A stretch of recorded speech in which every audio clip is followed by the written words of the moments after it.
হ্যাঁ বন্ধুরা, আপনাদের সঙ্গে আমি আর এক বন্ধুর আমার পরিচয় করে দিচ্ছি। এই যে সামনে কে বসে আছে, দেবস্মান সাহা। এই যে দেবস্মানকে ভালো করে দেখুন। দেবস্মানের আমার কাছে এসেছিল ট্রিটমেন্ট করাতে, মেন হচ্ছে ওর বৃষ্টিতে ভয়।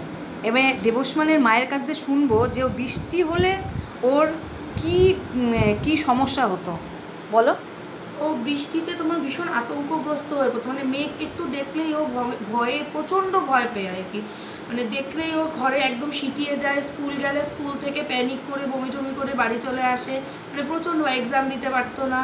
খুবই মানে মেঘ বৃষ্টি আর প্রচণ্ড ভয়, প্রচণ্ড।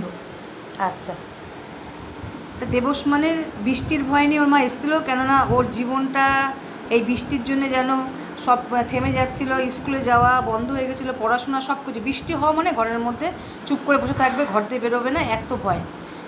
দেবস্মানে দেখার মধ্যে দেখলাম কি, একটা ঠান্ডা লাগার প্রবণতা আছে, হট পেশেন্ট আছে, আর জল পিপাসা আছে। জল পিপাসা আছে, আর খিদেটা বেশি আছে। আর খেতে ভালোবাসে হচ্ছে, মাংসটা খেতে ভালোবাসে, একটু লবণ লাগে। মিষ্টি খেতে খুব পছন্দ করে।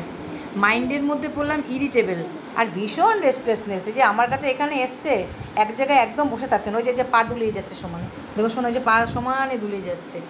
আর সিম্প্যাথি, এইটুখানি বাচ্চা, রোমা বলছে কেউ আসলে তাকে আর্থিক অবস্থা কীভাবে, কেউ আসলে কোনো দরিদ্র বা কেউ আর্থিক অবস্থা খারাপ আছে, তাকে ঘর থেকে যা পারবে পয়সা ওর মাকে দিতে বলবে, মা দাও 10 টাকা দাও, 20 টাকা দাও, এইভাবে বলতো।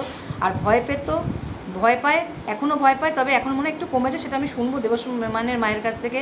অন্ধকারে ভীষণ ভয় পায়, ভূতের ভয় পায়, আর বৃষ্টিতেও তো যার জন্য এসছে বৃষ্টিতে বেশি ভয় পায়, বিদ্যুতের আওয়াজের ভয় পায়, সাউন্ডে ভয় পায়।